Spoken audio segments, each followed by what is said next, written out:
Brajó, Ubecol, Quejilá, Beitefilá. Paz y bendiciones, toda la congregación Casa de Oración. En esta ocasión traemos una videoenseñanza para ustedes, para definir ahora el nuevo ciclo del estudio de la Torá que vamos a tener. Y en este nuevo ciclo queremos definir muy claramente lo que estamos haciendo para los hermanos nuevos y para aquellos que también están entrando en contacto y aprendiendo por el canal. Entonces queremos definir para evitar confusiones. Y para eso vamos a definir lo siguiente, ¿verdad? ¿Qué es una parashá? ¿Es bíblico estudiar las parashá? ¿Por qué es importante estudiarlas? Ya que hay mucho desconocimiento como cristiano y en la teología cristiana acerca de estos términos, porque son de origen hebreo, es necesario que la definamos. Muy bien. Parashá es una palabra hebrea, que la transliteran ahí, la transliteramos, ¿verdad? Pero en esencia, esta palabra hebrea es un sustantivo femenino, en singular, y que cuando se pasa a plural, pues es parashot. La parashá es, en esencia, como les decía, es una definición que viene a traer un significado, lo que viene haciendo en español como porción, designar, tema, asunto, y más modernamente cuestión semanal, ¿verdad? La parashá es una porción a través de la cual el pueblo hebreo e israelita ha estudiado la Torá. La Torá, la que conocemos como Pentateuco, es decir, los cinco libros básicos de toda la Biblia, los primeros 5 libros que le conocemos como Pentateuco y que también en hebreo se traduce de varias formas, entre ellas una es Torá. Esta es la base de toda la Biblia hebrea y de hecho es la base de toda la Biblia. El pueblo siempre, para la manera de estudiarlo, ya que la escritura nunca fue escrita con capítulos y versículos, ni tan bien organizada como la tenemos hoy, ellos la estudiaban por porciones, la fragmentaban por porciones. Se rastrea que en principio se estudiaba en un periodo de 7 años, porciones, ¿verdad? Entonces, por eso queda la necesidad del pueblo en que para poder estudiar estos 5 libros, la Torá, los fragmentaban en porciones. Aquí cabe recordar que la palabra de Dios originalmente no fue vaciada, o se cree por la datación mayoritaria, de que fue vaciada en la lengua hebrea. Posteriormente, ya con los libros de los profetas en el exilio, con la lengua aramea. Y mucho después de la época del tiempo del Mesías, tenemos el griego. Fue escrita en hebreo, eso nunca se nos puede perder de vista. No fue escrita en español, no fue escrita en inglés. Tampoco es real eso de que la mejor versión es la inglés, la King James, no, para nada. De hecho, es totalmente cierto. Si ustedes un día aprenden hebreo, se van a dar cuenta de esa frase judía de que toda traducción es una traición, porque es cierto. Es imposible transliterar las connotaciones de una lengua polisémica como la hebrea. Así que, como esto no estaba, era solamente escritura pura y no estaba dividida como lo conocemos hoy, sino que se sabe hoy que las tenemos organizadas, pero eso ocurrió apenas en el año de 1226 por el monje y posteriormente arzobispo de Langton, quien por primera vez dividió la Biblia en capítulos. Y ya después fue que se fue organizando hasta que la pusieron en versículos. Entonces, como estamos remontándonos a unos tiempos bastante antiguos, esta era la manera, la costumbre del pueblo, de este pueblo, el pueblo de Dios, para estudiar la base principal de la escritura sagrada, ¿verdad? Así que ahí comenzamos a entender el porqué de esta expresión parashá, porción, ¿sí? El porqué de la porción. Entonces, ahora pasamos a nuestra siguiente pregunta. ¿Es bíblico estudiar las parashá? ¿Es bíblico? Por supuesto que sí. Claro que es bíblico estudiar las parashá. ¿Y por qué es bíblico estudiar las parashá? Hombre, porque la misma escritura nos manda, ahí encontramos mandamientos, donde se nos pide que se debe de estudiar el libro del pacto o el libro de la Torá. Y aunque es casi históricamente imposible ver la datación de cuándo se comenzó, algunos creían que era en el tiempo del exilio, y tenemos unas aproximaciones y tenemos unas pistas bien importantes en la misma escritura. Y vamos a comenzar ahí.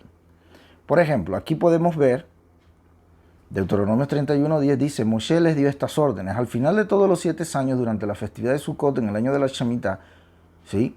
Cuando todo Israel haya venido a presentarse delante de la presencia de Adonai en el lugar que les escoja, tienen que leer esta Torah. Ustedes van a encontrar de pronto en la versión Reina Valera del 60, ley. Tienen que leer esta Torah delante de todo Israel para que ellos la oigan. Fíjese, es un mandamiento, es una mitzvot. En hebreo mitzvot, mandamiento. Y aunque nos traducen pobremente como ley, Torah no es solamente ley. Torah, en esencia, es instrucción, es dirección, es luz, es enseñanza. Hay otras palabras en hebreo para ley. Pero bueno, aquí podemos ver que no es un invento, imagínense, que el mismo Moisés dejó que se debía de estudiar, si lo queremos, cabe también decirlo, estudiar, leer. El pueblo debe de leer esto. Ahora aquí también se nos hace bien importante traer el comentario del sabio israelita Abarbanel. Abarbanel nos dice que el Cohen Hagador, el profeta, el juez, el jerarca de la generación, era quien tenía que leer la festividad, leer la Torah en la festividad de Sukkot, parte de la Torah, y que relataba la lectura desde Génesis, Levítico, Números, Deuteronomio durante los 6 años del ciclo. Pero al concluir el séptimo, después del Shemitah, en los últimos días del año de la fiesta de Sukkot, el rey era que leía el libro de Devarim, esto es Deuteronomio. Es decir, se cumplió un ciclo que durante ese ciclo de 7 años, y es de aquí de donde se interpreta que se duraba en aquel tiempo 7 años para leer la Torá, se fragmentaban en unas porciones para su estudio. Entonces, fíjese, no es un invento, no es algo que se inventaron los judíos, nuestros hermanos los judíos, no es algo que se inventó un rabino, es algo que está escrito, ¿sí? Y es que es mucho más anterior aún a la existencia del pueblo cristiano, es mucho más anterior. Esto fue la manera, la costumbre, como el pueblo hebreo, el pueblo israelita y posteriormente el pueblo judío estudiaron la escritura.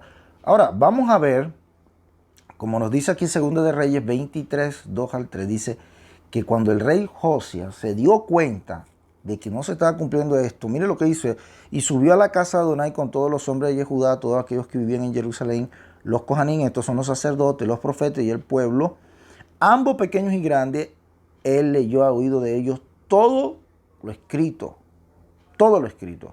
¿verdad?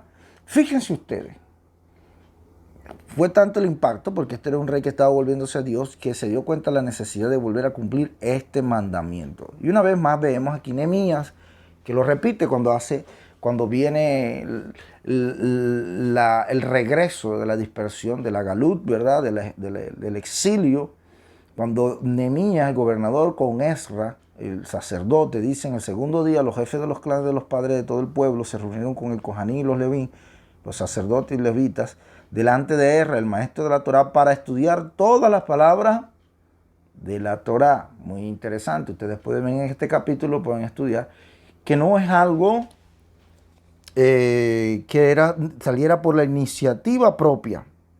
No es, el estudio de la Parashá no es algo nuevo, repito, no es desde la fundación de la resurrección del pueblo de Israel en 1948, es algo de tiempos inmemorables y es un mandato como lo acabamos de ver, ¿sí? Es un mandato. Ahora bien, tenemos acá que vamos a encontrar algunas personas que no entienden esto, porque como en el cristianismo tenemos otras costumbres para estudiar, pero las raíces y el retorno nos exige que volvamos a ello. Vamos a encontrar, si usted estudiara un poco el contexto histórico del siglo III hasta el siglo II después del Mesías, que no es descabellado y es muy altamente probable que tanto Yeshua como los Sheliá hubieran estudiado y se hayan criado en lo que es el estudio de las parashot.